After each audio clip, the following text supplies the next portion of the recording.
in this course, in this series, attempted to describe a meaningful duration in history, in human history.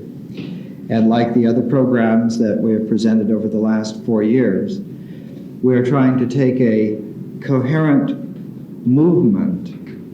It's as if, using the metaphor of the dance of Shiva, it is as if mankind in the divine dance of life changes the posturing every so often. And as the posture changes to a universal harmony, all of the elements of the human form display themselves, recognizably the same elements, but in a different relationship.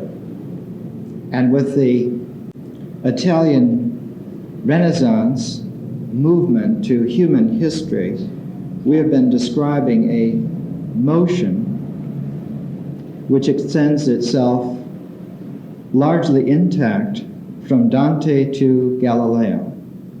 Dante, whose vision of the Paradiso begins this movement, and Galileo, whose publication, The Starry Messenger of the Scientific Celestial Realms, ends the movement.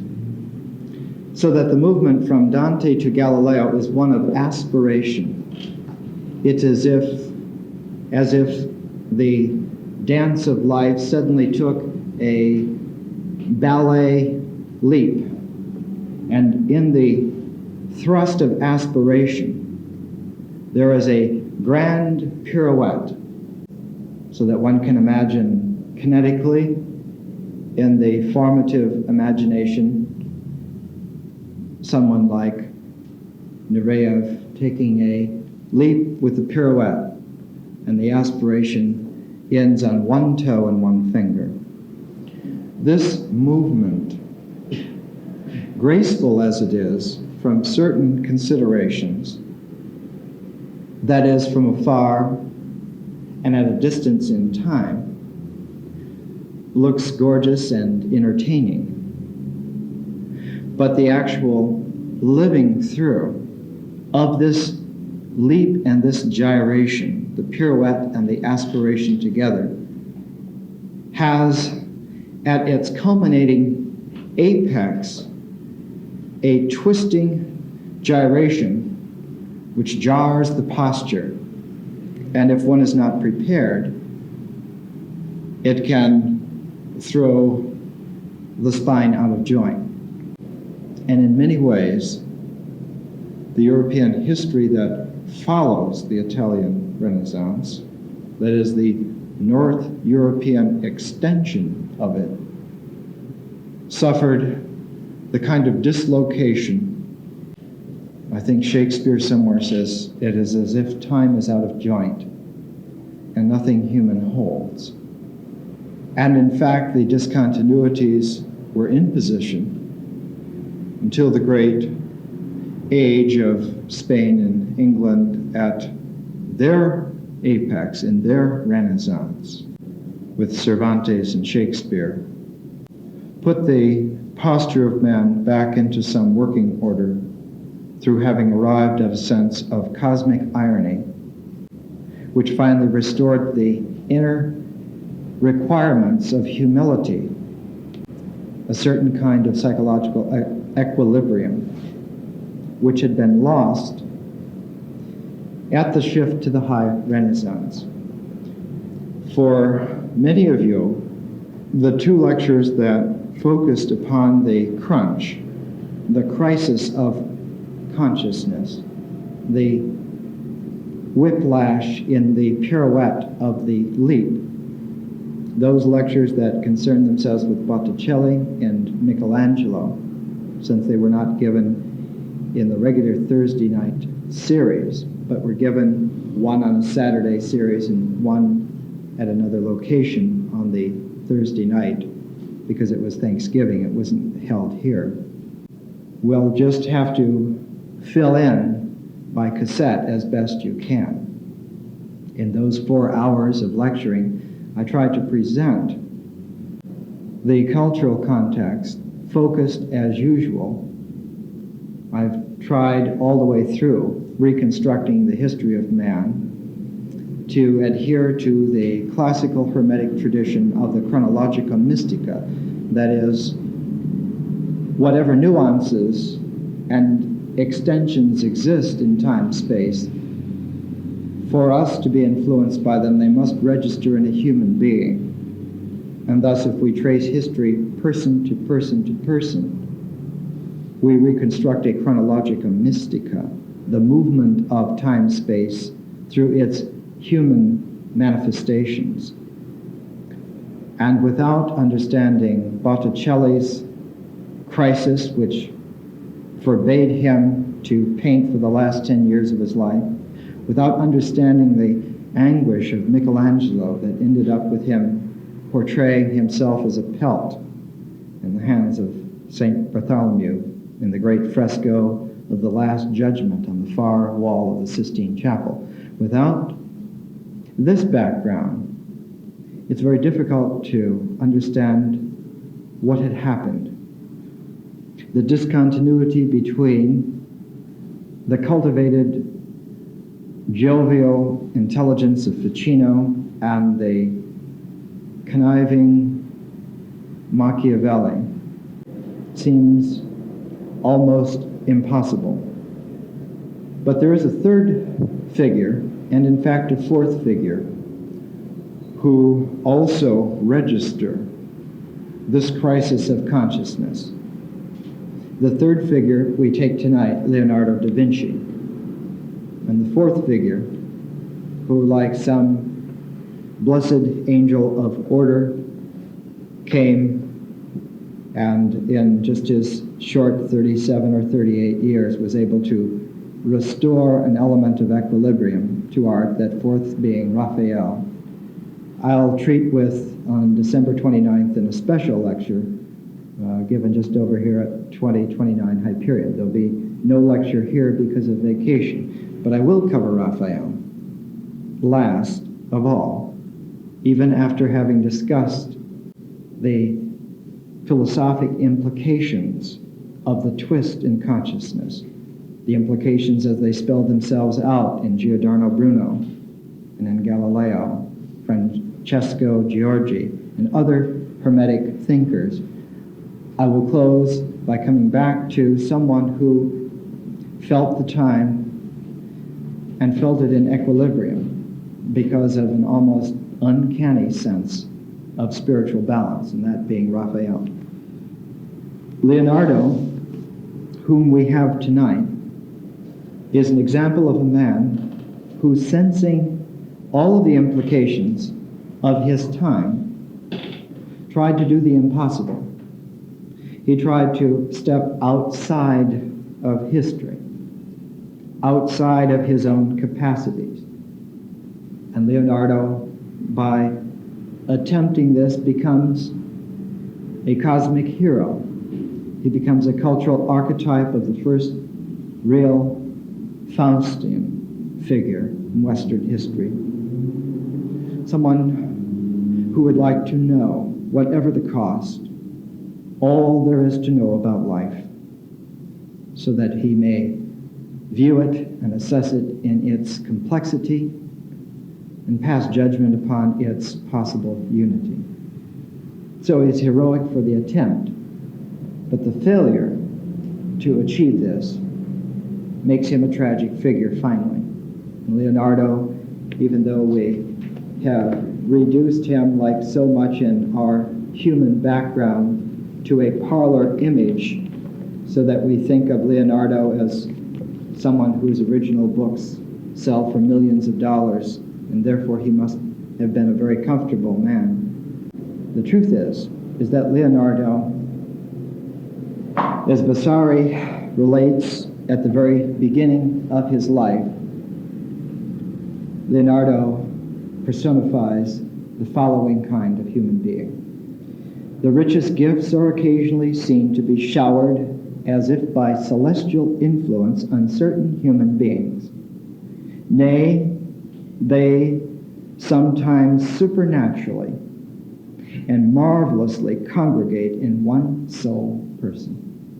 All of the powers that human nature is susceptible of improving through discipline, through enjoying via talent and circumstance, sometimes collect in one individual, one extraordinary figure. We had in antiquity the figure of someone like Alexander, and with Leonardo the same.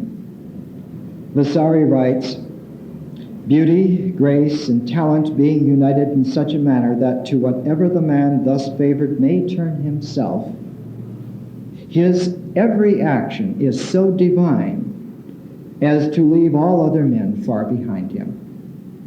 And of course it is just this capacity that urged Leonardo to consider strategically for himself in his life that if any man could understand the completeness of life, it would be he. And so, not understanding that sometimes we are outdistanced by the sheer incapacity of our corporeality to take in the unity of time and space, Leonardo began to pursue a path that was characteristic of him, one that we would describe, if we were looking from afar, as fidgeting. He almost never completed anything. His largest memorial, his greatest claim to greatness, almost like Whitman's Leaves of Grass, he turned himself into a book. But the book is unorganized. It occupies about 500 sheets of unarranged notes. Many times during Leonardo's life, he jots in the corner, "I must organize these. I have a plan for these." It never happened. So that the record of the man is truthful. For on any given page of the notes, one finds the most incredible array of human talent and capacity. Someone who drew helicopters and parachutes 400 or 500 years before anyone ever thought of having them. Someone who designed a tank for one of the Sforzas. Someone for whom he could glance with what has been called his almost superhuman visual capacity and follow the exact movements of the flight of birds in the air and sketch out in a sequence the exact movements of the fast-moving wings of a bird in flight. Someone for whom he occasionally notes, if we place our hand in the stream, reminiscent of Heraclitus, we touch the water, the last of which has just flowed by and the first of which is just flowing to us. So that the hand of man, in its manifesting of its touch, in its exercising of the capacity of the mind and the eye and the hand to coordinate a grasp of understanding, we seize the tail of time. And then with the penetrating resonance of what we have caught hold of, wonder at what reality might be and what we might be recursively in face of reality to be able to grasp its tail. And wonder, is there some impediment of training? Is there some capacity not given to us by the gods that forbids us to extend this grasp to comprehension? Why is it, Leonardo asks again and again in his life, that man may see exactly, understand poignantly, and not be able to extend it to the whole, not be able to comprehend? And it is finally in his great painting of the Mona Lisa that he expresses the incredible paradox. We may grasp any moment of reality as firmly as certainty would allow, but we cannot know comprehensively what it means to be able to do that. So the Mona Lisa looks at us with all the charm of the inscrutable exactness, which apparently is our ultimate heritage. So Leonardo came into this world blessed with all the divine talents that human beings are capable of having. He was a tall, beautiful man. He was so strong, it is said, that he could open horseshoes with his bare hands, or door knockers could bend them as if they were lead, says Vasari. He had an extraordinary voice. It was gorgeous and beautiful. He learned enough of the lute to be able to accompany himself in certain songs. And Vasari records that of all the improvisatori of his time, Leonardo was the greatest. He could make up a song on the spur of the moment with his unbelievable, fantastic lute that he made for Duke Ludovico of Milan. It was cast in silver, and it was shaped in the form of the skull of a horse to get this peculiar deep resonance he wished. But on top of the horse's head, he put a ram's horn, and on the very end of the nose, he put a bird with its eyes looking out. And this whole entourage, you would have to turn upside down to have the strings of the lute available. And out of the hundreds and perhaps thousands of songs and sonnets that Leonardo composed, only one definitely survives. And I'll give you the words to them because it brings us back poignantly to the problem the man had with himself. In translation, it reads thus: If what thou wouldst thou canst not, then content thee to will as thou mayst act. It is but folly to will what cannot be. Soon learns the wise to wrest his will from bootless wishes free. Our bliss and woe depend alike on knowledge of what we should do, and that known to do it. But he alone shall compass this who never doth warp his will when right before him stands. All he can do, man may not safely will. Oft seemeth sweet what soon to bitter turns. How have I wept of some fond wish possessed? Thou, therefore, reader of these lines, wouldst thou count with the good and to the good be dear, will only to be potent for the right.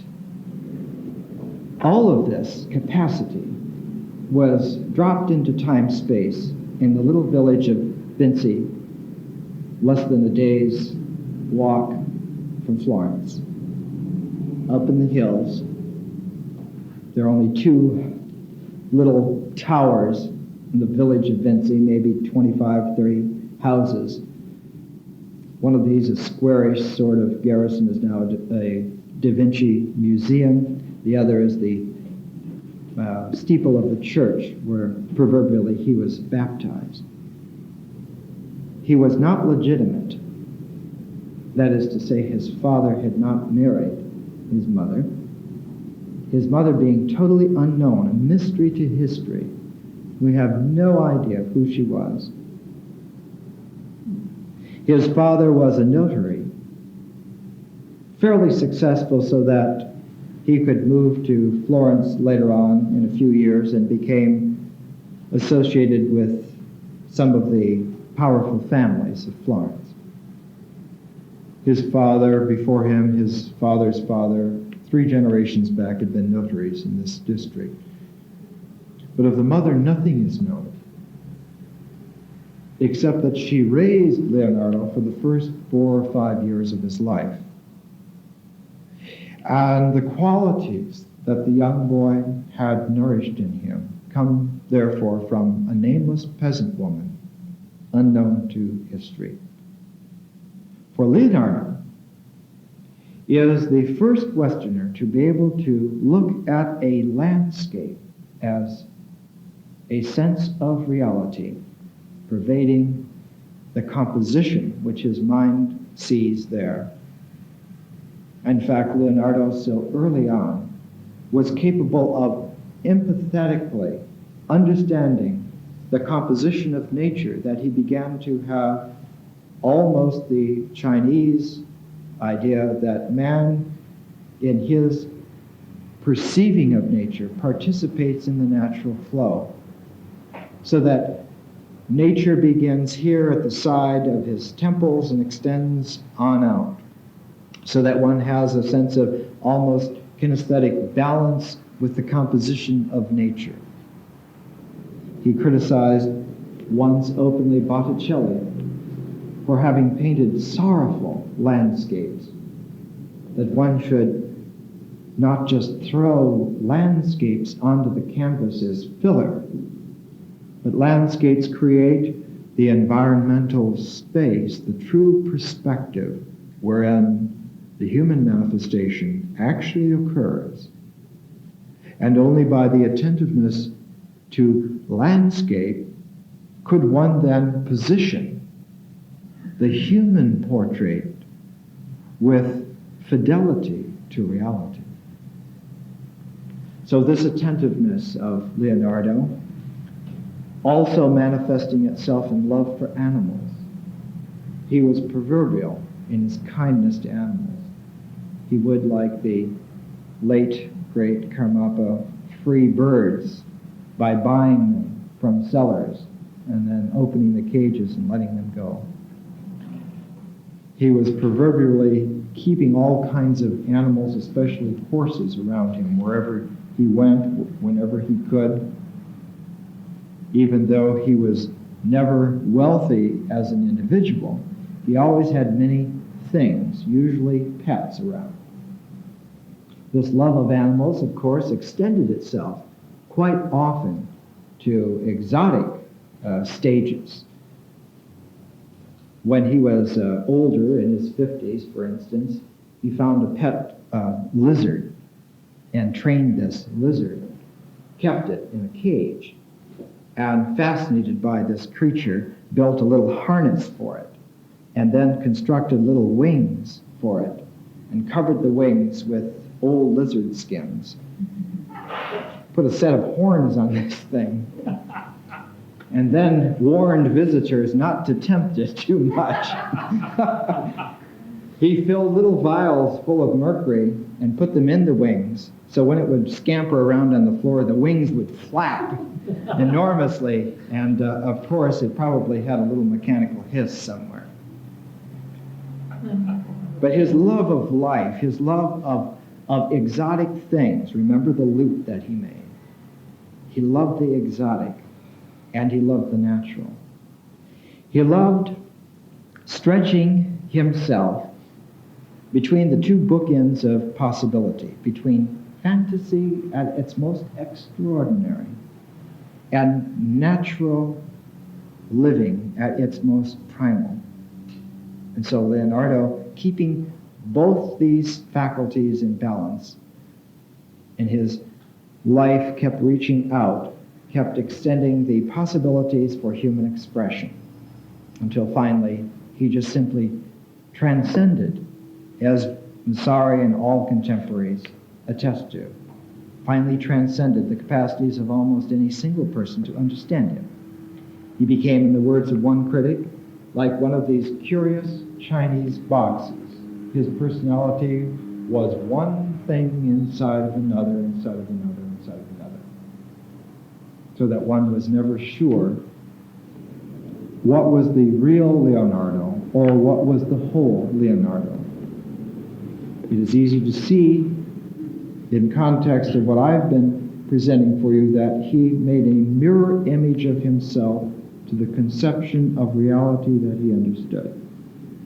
And this mirroring of his own personality, as if to say, I will try to understand reality if I have to make myself a mirror completely for the whole of it. This mirroring capacity extended itself to that poignant area which we today in advanced philosophic analysis can point to as the area where the mythographers come in.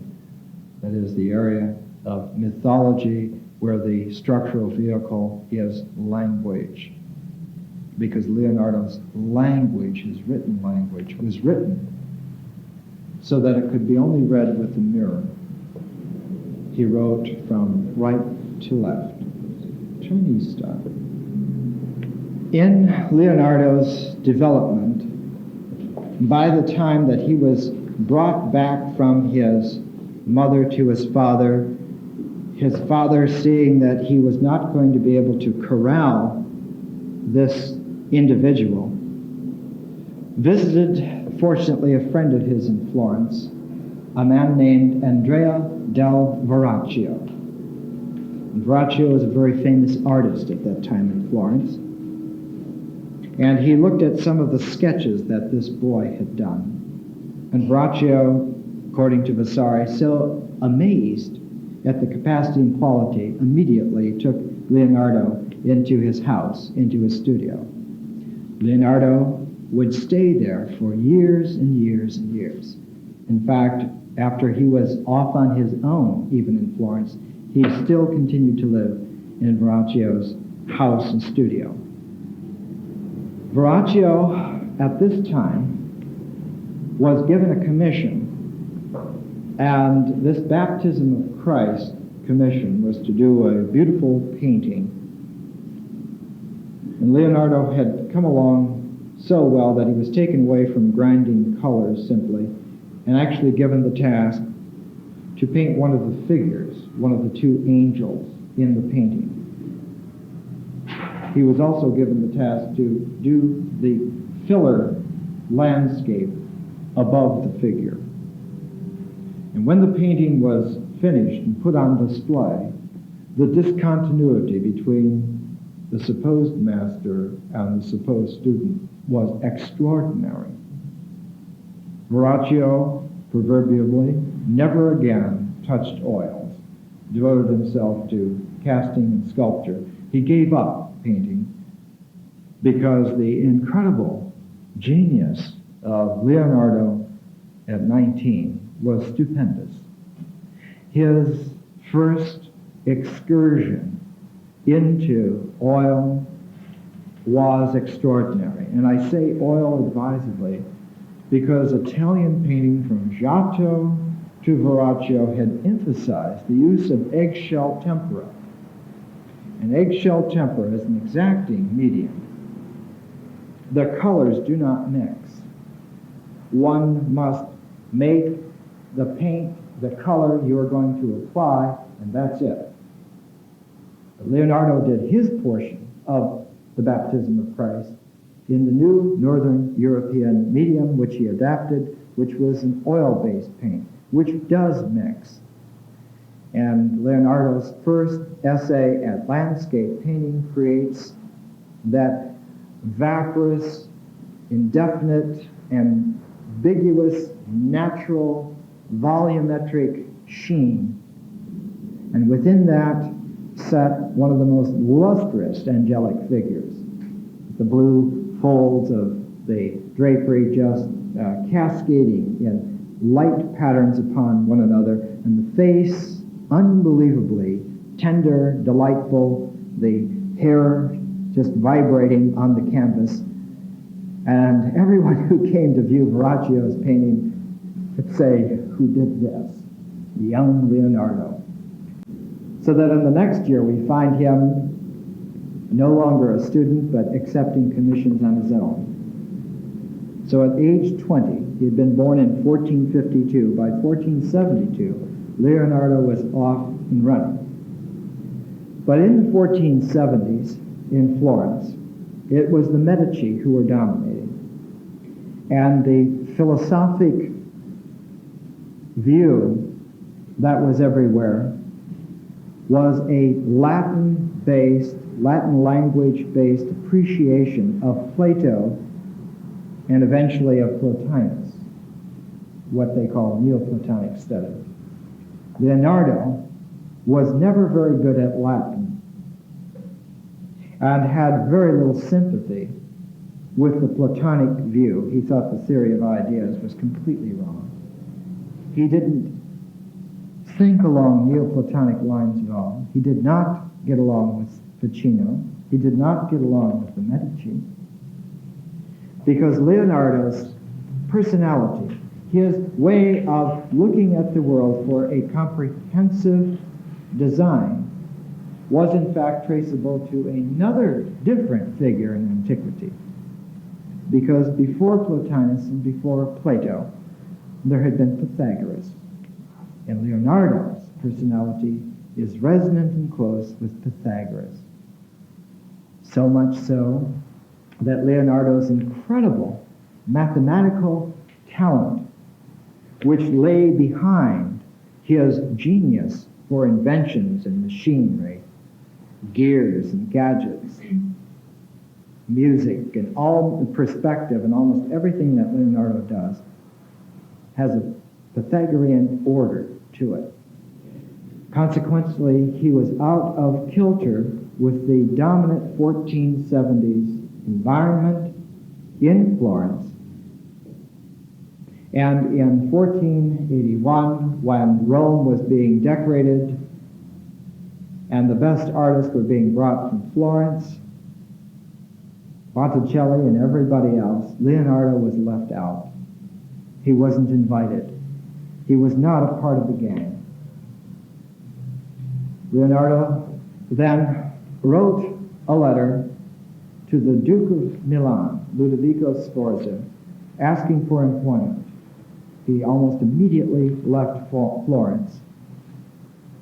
He would do so at the end of his life again, when he realized that he had been slighted again by the city of Florence, because at the age of, nearing the age of 50, late 50s, he would be compared to the young, up-and-coming Michelangelo in unfavorable terms, and would not be able to stand the comparison. Leonardo was what we would call a centrovert, neither introvert nor extrovert. The centrovert, making a pattern around himself and saving himself from egotism by constantly breaking the shell of the old ego and expanding it. But at certain nodes along this phase formation of the centrovert are periods of intense egotism and periods of intense transformation. The continuity which he required as a human being, as a mastermind, was provided by his geometric talent, by his mathematical genius, by his Pythagorean disposition. So that Leonardo is actually a case in point of someone who lives several lifetimes in one lifetime, and constantly is breaking out of one shell into another, reincarnating himself into a future form of himself, and on and on. So that Leonardo is like a telescoped capacity drawn out, phase by phase by phase. The difficulty, the trouble with centroversion in this phase form psychological manifestation is that it is an infinite line of development. There is no goal, there is no purpose attainable, or even imaginable, which is worse. Each new discovery, each new perspective, each new landscape simply opens the possibility that there must be one more beyond there. And so Leonardo was condemned by his freedom, as Jean Paul Sartre would remark, to explore indefinitely the infinity which he himself was creating. And this is the tragedy of Leonardo. It is the tragedy of the high Renaissance consciousness bequeathed to Northern Europe in one lump sum problem. One of the first reactions to the inheritance of the Italian Renaissance consciousness with this peculiar twist was, of course, Martin Luther's declaration that no one will tell man what to do except the divine. and we will have a personal way to address ourselves to it. For Leonardo, the journey to Milan was one of great elation. He felt that coming to Milan in 1482, he was 30 years of age. He knew his extraordinary capacities, his accomplishments, and he was coming to a brand new city. Milano at that time was about 100,000 people. It would, within 2 years, suffer a devastating outbreak of plague, wherein fully half the population in Milan would die. 50,000 people died in Milan in 1484. Incidentally, Leonardo assessed the situation and wrote a long, detailed proposal to Duke Ludovico, saying that the reason the plague had broken among the population was the overcrowding of the people, the piling up of garbage in the streets, the making of houses and streets too narrow, and he designed the first great modern city plan since Alexandria, and Constantinople had been laid out. And in it, almost like a modern, it looks almost like Le Corbusier's Radiant City in its design. The streets were wide. They were not to be narrower than the heights of the buildings on either side, so that there would be a sense of proportion. There would be 2 sets of roads. There would be a lower set for commercial traffic and an upper set of roads for men as pedestrians, so that men as pedestrians would have a free movement unimpeded by commercial traffic and other non-human modes of transportation. And they would have the first level of composing the life of the city. He laid out a city for 250,000 people and laid out spiral ramps that would join the 2 levels together. Needless to say, it was not built. Almost every plan of Leonardo went unbuilt.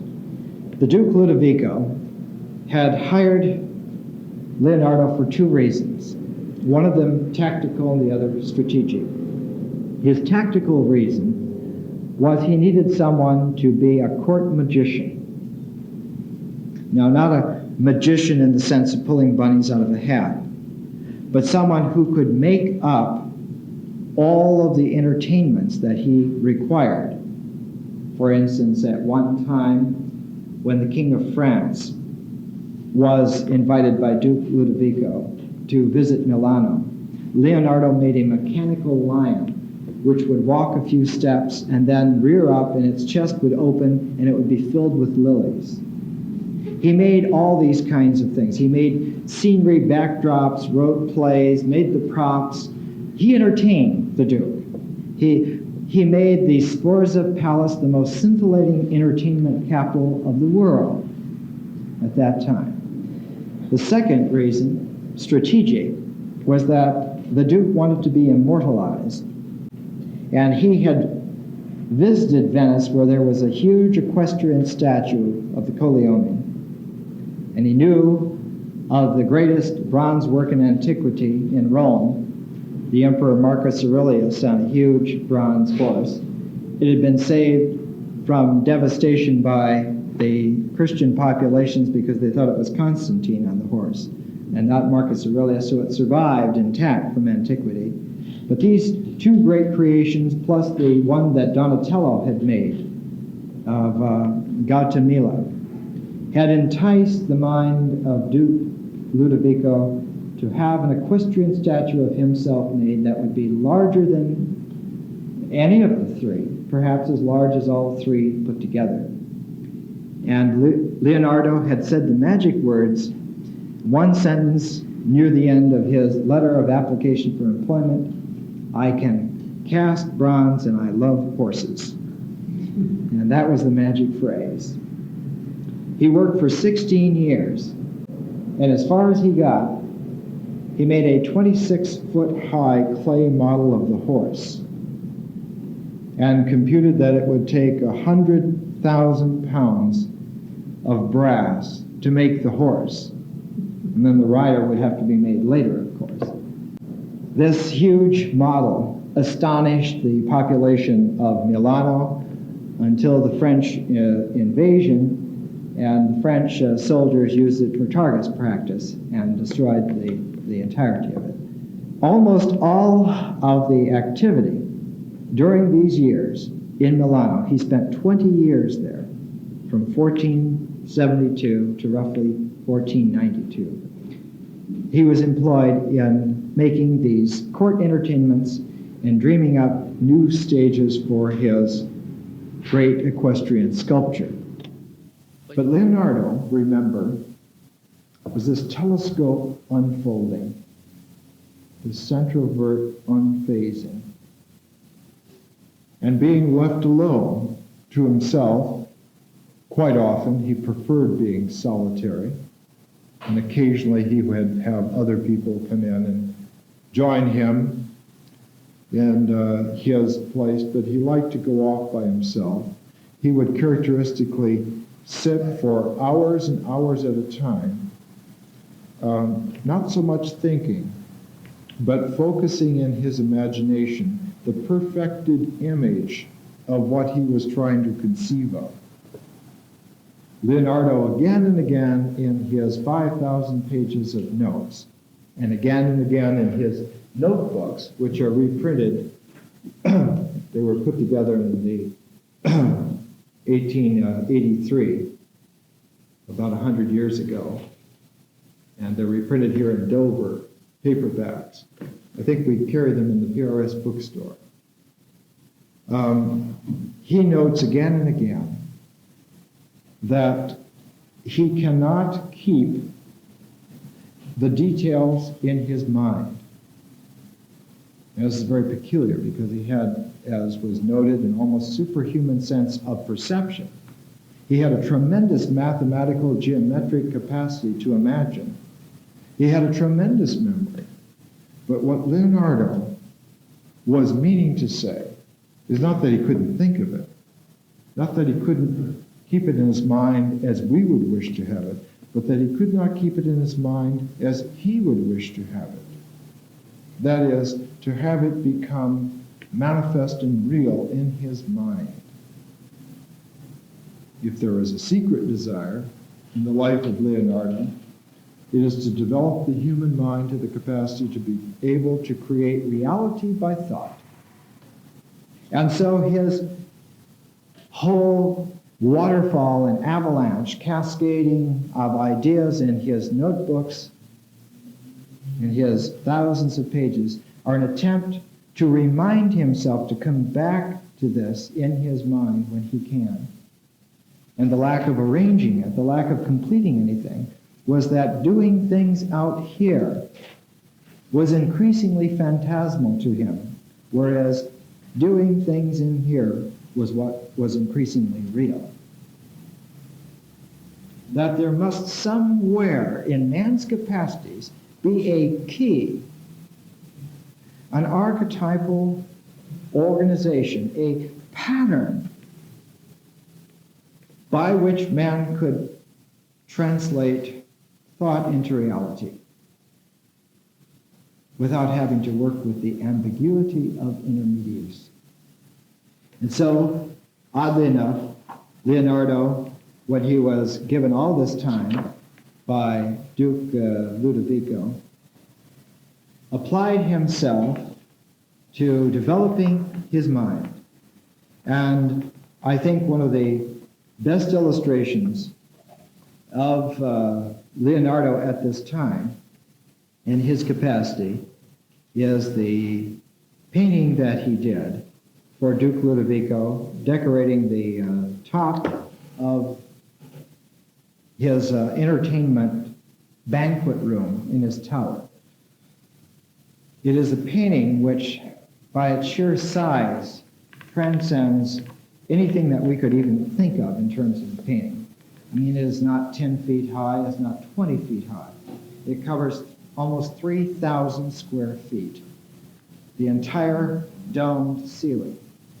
And it is a composition in subtle complexity which almost baffles the imagination.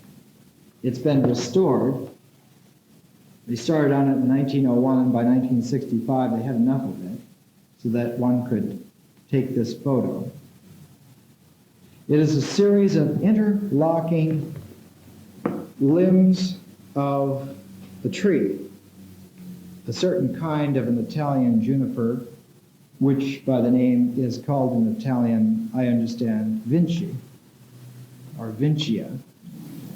So that on the ceiling of the entertainment capital of the world, under the nose of Duke Ludovico Sforza, he was putting his own monogram in 3,000 square feet, very large. And not only the gigantic size of it, but the interlocking limbs of the trees perform the kinds of gyrations that a very, very complicated Pythagorean mandala might occupy. But not content with that, because Leonardo was constantly trying to step outside of the capacities of even himself, he worked into the composition a series of knots with rope painted in among the interlacing branches and leaves of the trees. And these knots form what we would call today eternal knot patterns. In all the convolutions, there's no way to tell where one begins and one ends. The entire composition of the ceiling is interwoven by one long, continuous rope eternal knot with all of its convolutions, all of its emblems. This, of course, is monumania at its greatest. Leonardo, when he left Milan, when he was coming back to Florence, he went by way of Mantua and Venice, and I'll talk about that in just a moment. But he produced in 1499 what I like to think of as his monogram. It is a eternal knot mandala design, reproduced in this book. You can see it close up later on. And it simply boggles the imagination and the mind. And at the center, written in the Latin that he could manage, was Leonardo Vinci Academia. That is, this is the school of Leonardo. That it doesn't exist in a building, it doesn't exist in textbooks, it exists in this most incredible knot of perceptual form wrought into an ultimate unity and presented before you to lead you baffling out of yourself onto the infinity where he was headed. But this was the school of Leonardo. And in this vein, he brought himself back to Florence. And when he arrived in Florence in 1500, Leonardo was looked upon as one of the lions of art of his time. And when we come back from the break, I'll talk about the Last Supper and talk about the remaining 19 years of Leonardo's life. Well, next Tuesday night is Karl Marx. So Karl Marx. The subtitle for the series for the 19th century is The Pilgrimage Through the World as a Permanently Dissolving Inferno. And the course is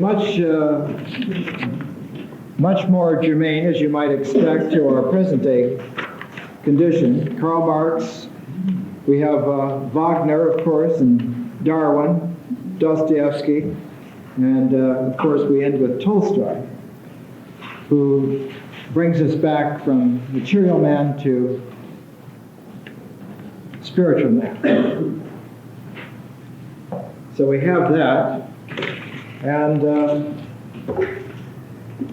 starting in January, on Saturday mornings, we're continuing on with the Rainbow Circle Institute over here at 2029 Hyperion, and you may have one of these.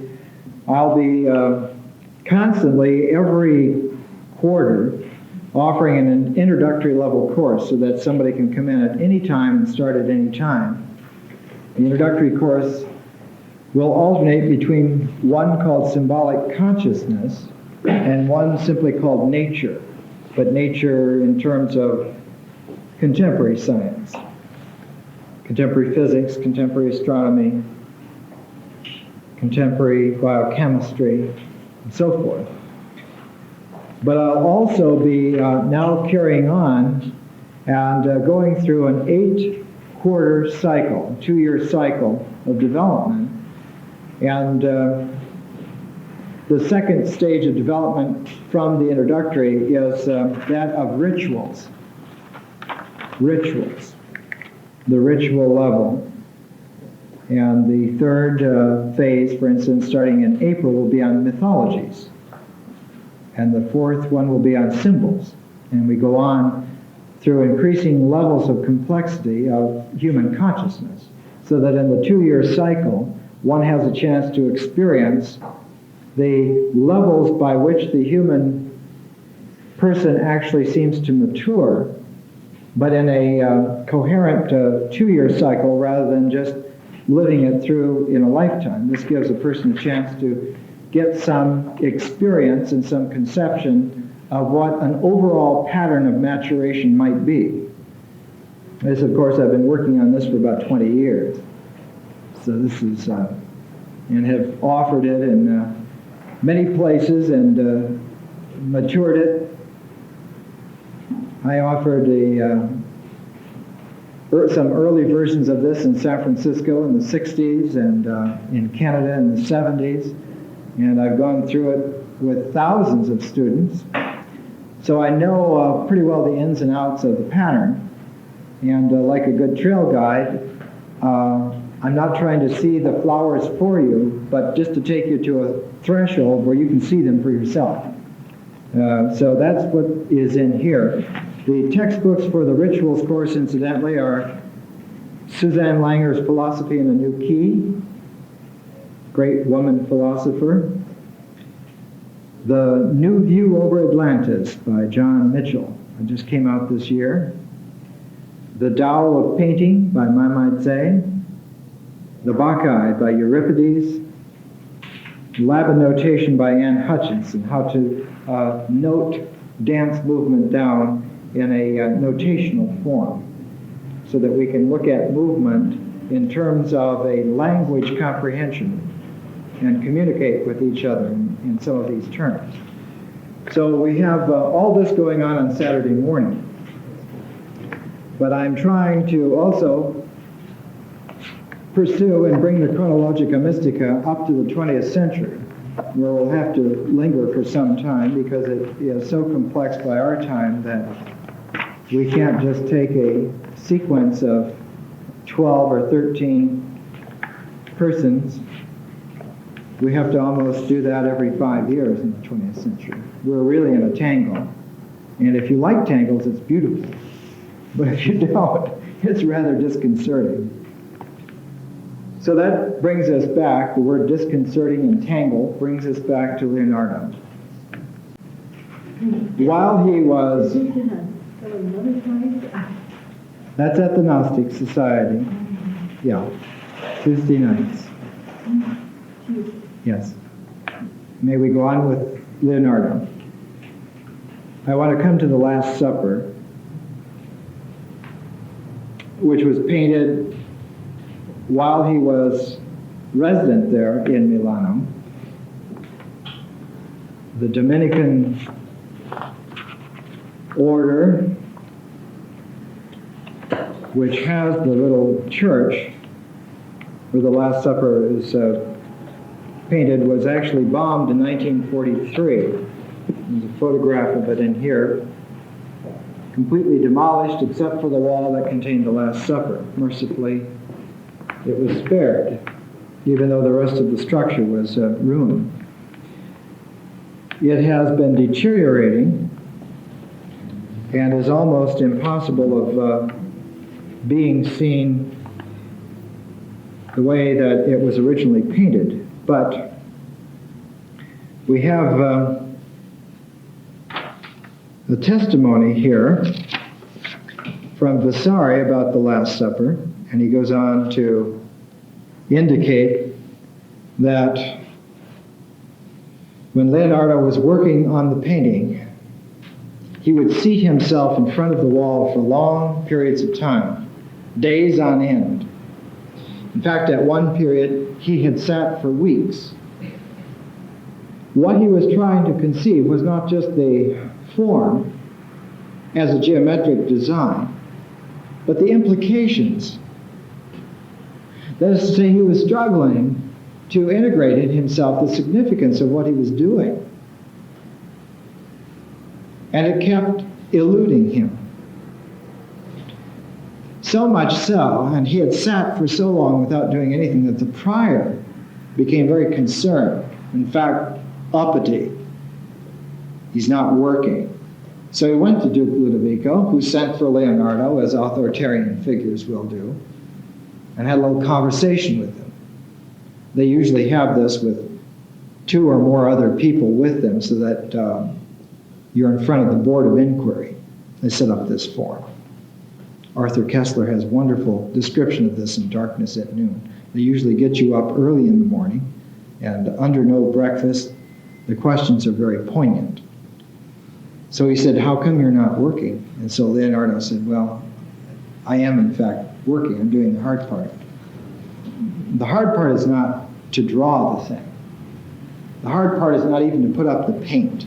And I can do that. The hard part is to understand what I'm doing so that I can do it right. Now, you don't want me to do it wrong, do you? And Ludovico, just loosening up a little bit, probably enjoyed this conversation and said, "Well, what is the problem?" So Leonardo, not being able to explain to him what his cosmic problem was, made up a little parable. He said, "Well," he probably didn't call him Your Highness, but he probably meant to. He said, "The problem is that I don't have the 2 faces that I need to complete the painting."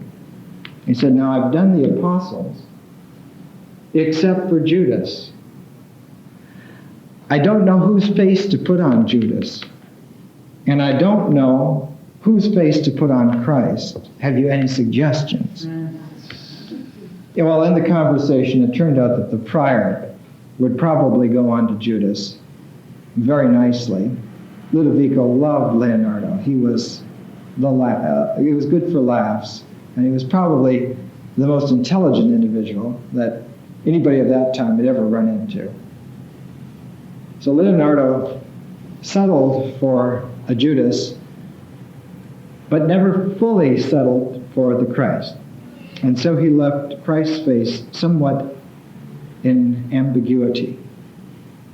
In fact, he notes in his own writings that the painting is unfinished. The face of Christ is not there.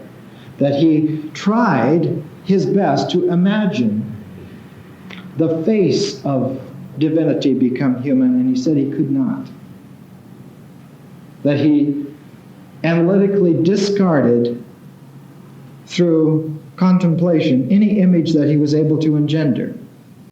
So the problem of receding infinity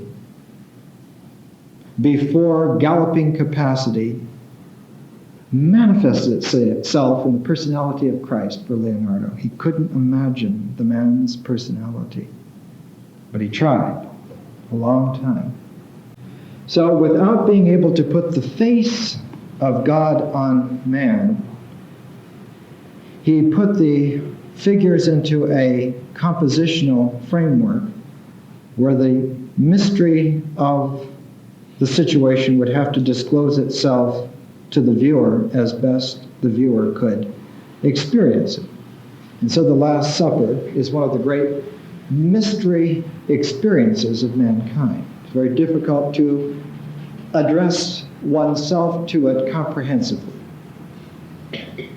There's a great version of it here in Los Angeles up at Forest Lawn. One great, huge glass panel lit from behind reproduction of the Last Supper is up there. You can go up at any time, take it in, and sit there and experience it.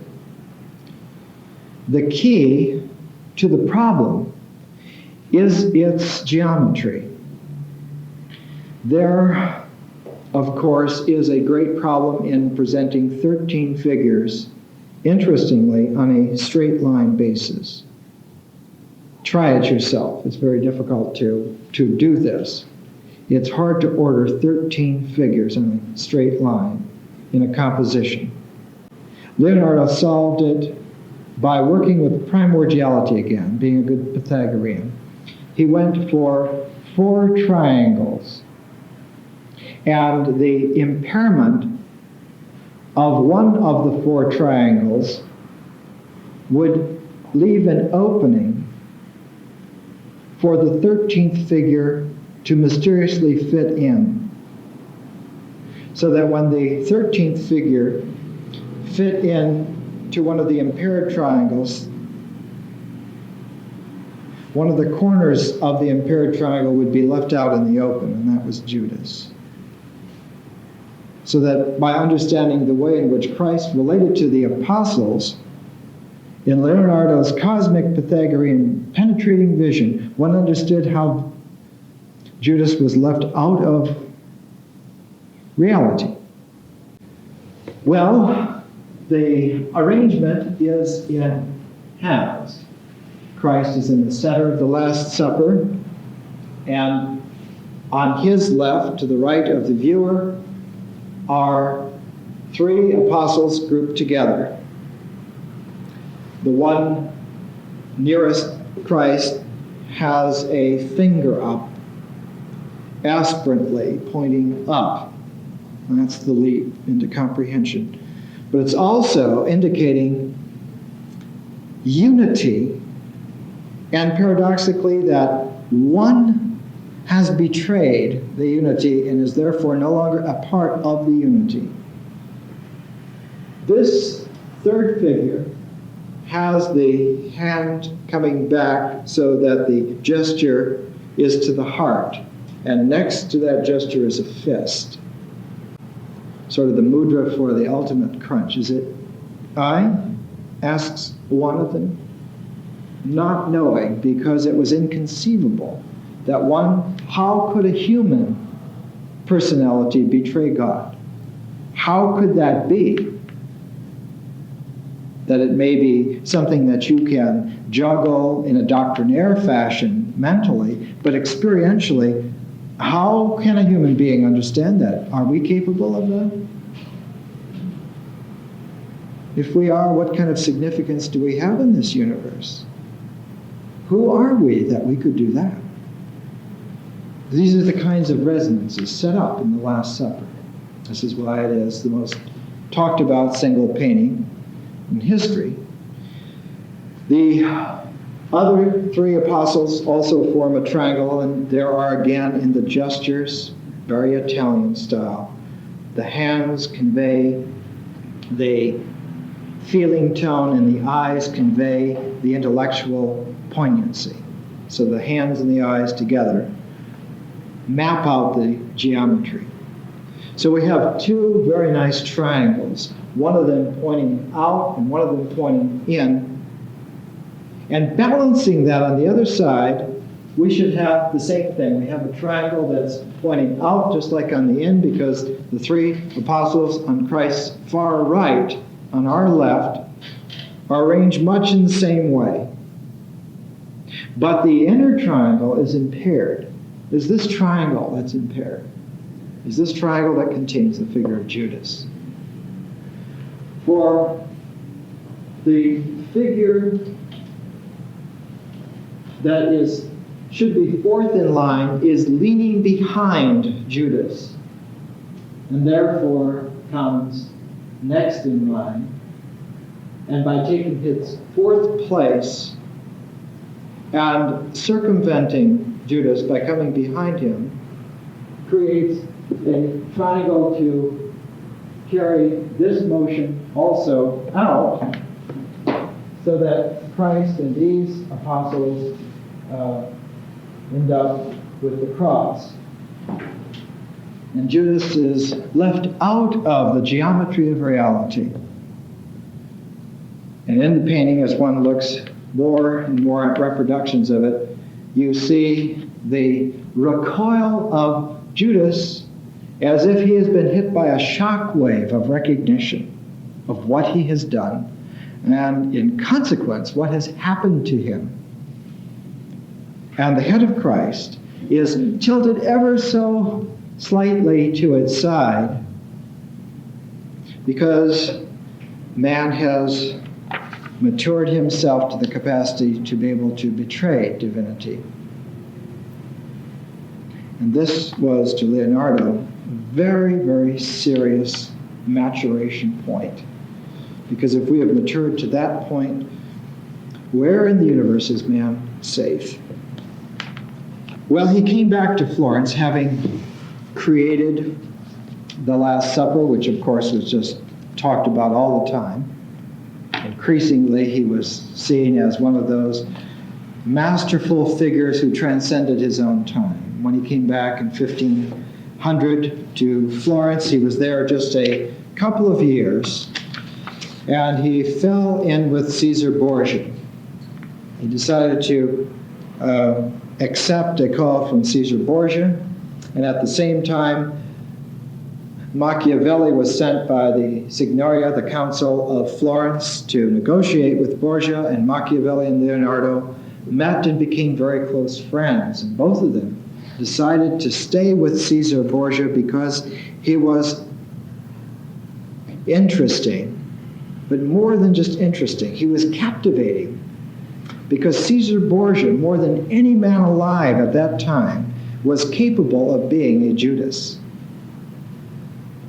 When Leonardo had been young, Vasari says again and again, he used to go out on the streets with a sketch pad, a little notepad. Leonardo said, you always must travel with a notepad. The mind forgets, so you have to sketch down constantly. And you have to use a fine point and tinted paper so that if you make a mistake, you can't erase it. You have to go to the next page because reality is like that. You have to be able to get it just right. So tinted paper so you can't erase, and you use silver point finally towards the end. So any kind of motion or movement would like break the composition.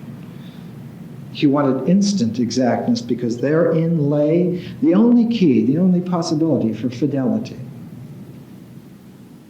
It was Judas's incapacity for fidelity that allowed him this transgression. So that a lot of significance was wrapped up in this for Leonardo. And he used to take this little tinted paper sketch pad and he would follow, Vasari says, interesting faces all day long, watching them. How they argued with people, how they ate their food, how they took little snoozes, how they were bored, how they were interested. Reviewing in the million gestures recorded all the evidences and significances that would build up to lead one to understanding the person. For Leonardo, as for Machiavelli, Caesar Borgia was the most interesting person of their time. He was the son of the Pope, and he was carving out an empire for himself. And when he was laying siege to Tuscany, to Florence, and had all of his ideas, Leonardo was drawing designs for cannon for him to go against his own city, perhaps. So engrossed was he in pursuing the ineffable. Well, this is the hair trigger on modern man. He can become so engrossed in his pursuit of reality that he will betray the just order. And this is the problem of Judas. And this is the key to the breaking of the harmony of the apostles in the Last Supper. And this hounds Leonardo increasingly as he becomes older, observing that even this capacity has seeped into him. He, the most talented of all human beings, He was not only head and shoulders, he was torso above anybody else of his time in capacity. He was one of those persons, if you gave an IQ test to, he'd probably be above 200. But he was increasingly aware of the phrased ends of infinity within him, self, and that was his problem.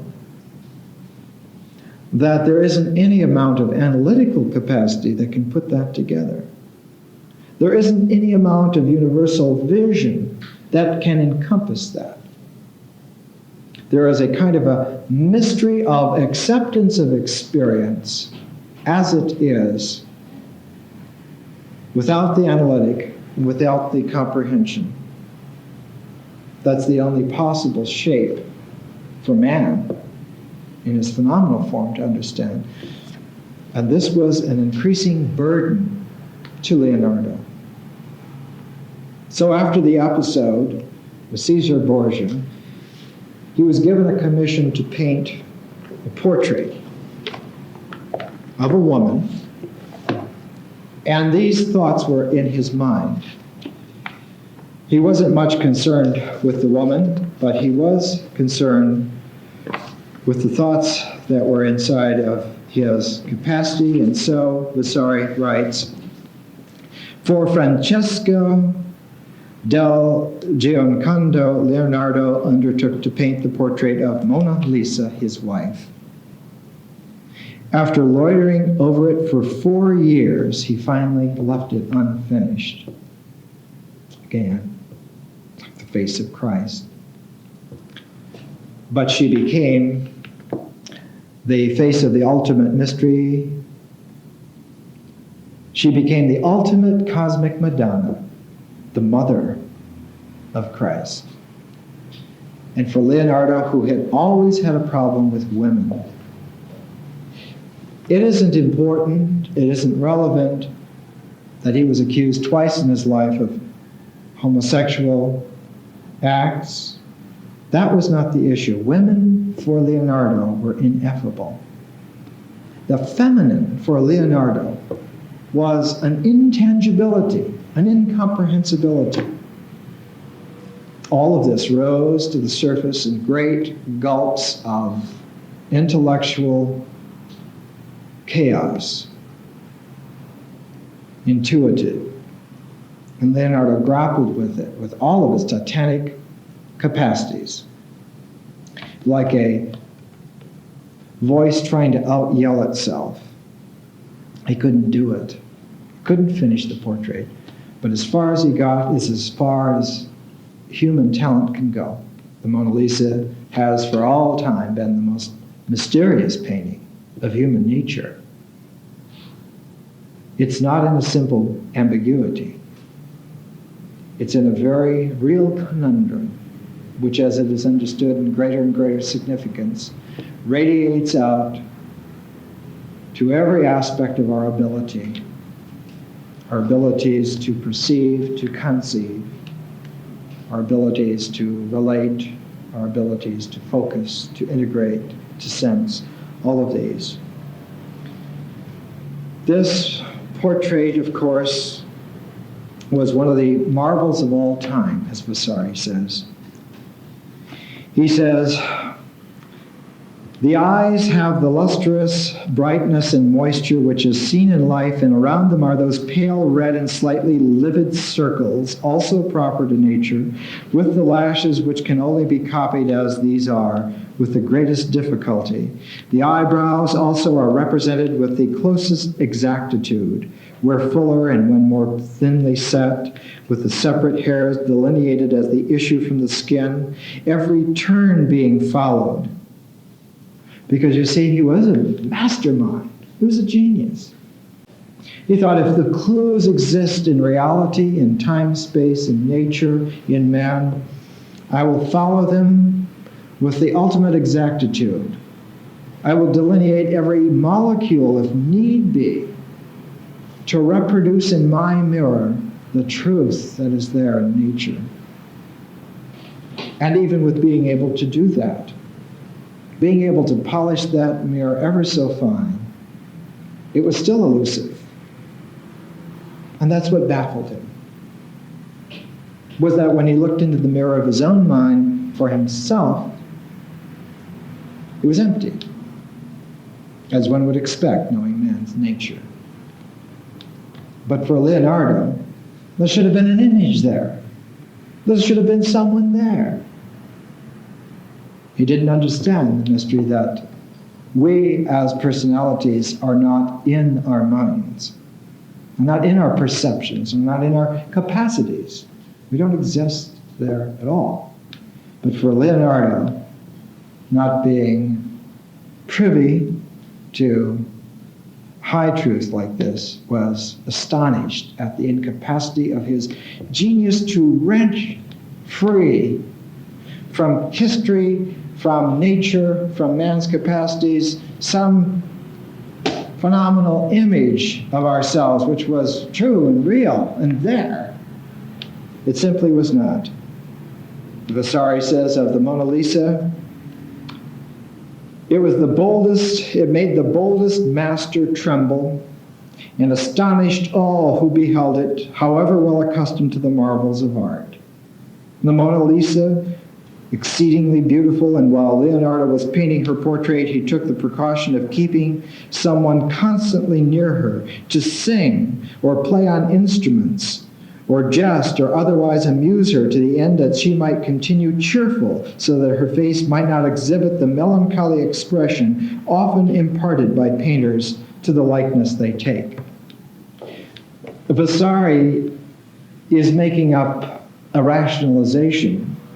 Leonardo was trying to structure through the music, the living tone structure, the ambiguity of the reality of this person, and he was trying to, as the scribe to man's ultimate capacity in the cosmos, to record it, trying to put it there, and could not. Could not. It's like Faulkner said of Shakespeare that after he wrote The Tempest, he simply broke his pencil because he realized that you could not create it. You couldn't write it, no matter who you were, no matter how great you were.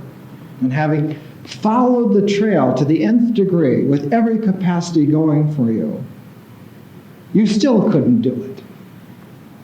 And so you still had to learn the first lesson being human in this kind of a world, and that is the truth of humility. Leonardo, unable to digest the increasing conundrums within himself, began having the age-old psychological urge to flee. Not to flee from death. That's sort of a clumsy way to place this sociological, ritualistic happening.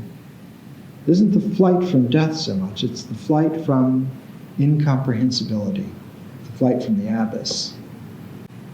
When Leonardo died, he died in France. He'd gone to France, made one last plunge of greatness. Francis I had paid 4,000 gold florins for one of Leonardo's works, and he wanted Leonardo to create the ultimate masterpiece, and he was willing to give him whatever help he needed, whatever finances he needed. That he would back this great man, and this great man would produce the masterpiece. And it ended up Leonardo gasping for air, and at the age of 67, he died in the arms of Francis I, the King of France. Well, with Leonardo's passing, a new note of gloom struck in the Italian consciousness. There had been a Superman, and he had failed to understand himself. He couldn't dot the I's and put a period at the end. And this began to bother. This began to dominate the Italian psyche. And so for the rest of the Renaissance, after Leonardo's death in 1519, we find the great Italian minds turning more and more away from nature, away from man, away from history, away from art, away from architecture and sculpture. There must be a way to conceive of a context wherein man can comprehend himself. And if it isn't in art, if it isn't in nature, if it isn't in history, then it must be somewhere else. So we'll develop the mind. We'll develop our capacities to imagine worlds, to imagine philosophies more powerful than any before. We'll bring together all the wisdom of the ancient world and the contemporary world. We will make some kind of a mental canvas upon which man can draw his real image. And it was this compulsion that we examine starting next week, because this led to the great rise of Hermetic, synchronistic philosophers like Leonardo, Bruno. And Bruno, someone you haven't heard too much of, Francesco Giorgi, will be direct links with the end of the course where we take the great utopian Italian Hermeticist Tommaso Campanella, who finally wrote the great utopian classic, The City of the Sun, and his great contemporary whom he defended, Galileo, would finally say, it is in fact in nature, it's just that we didn't understand nature. We didn't understand the scale and the size of the canvas. The points of light are moving bodies, and they have moons around them, and there may be even more beyond that. So we're going to have to look at nature all over again. And then maybe, and this was the thing that Francis Bacon took up, then maybe when we have a real concept of nature, we can come back to Leonardo's problem. And then triumphantly, maybe we can sketch in the face of man. Well, this led to the hubris and the triumph of the Elizabethan age. And we'll see all the preparation of it, starting next week with Bruno, who for his efforts was burned at the stake in 1600.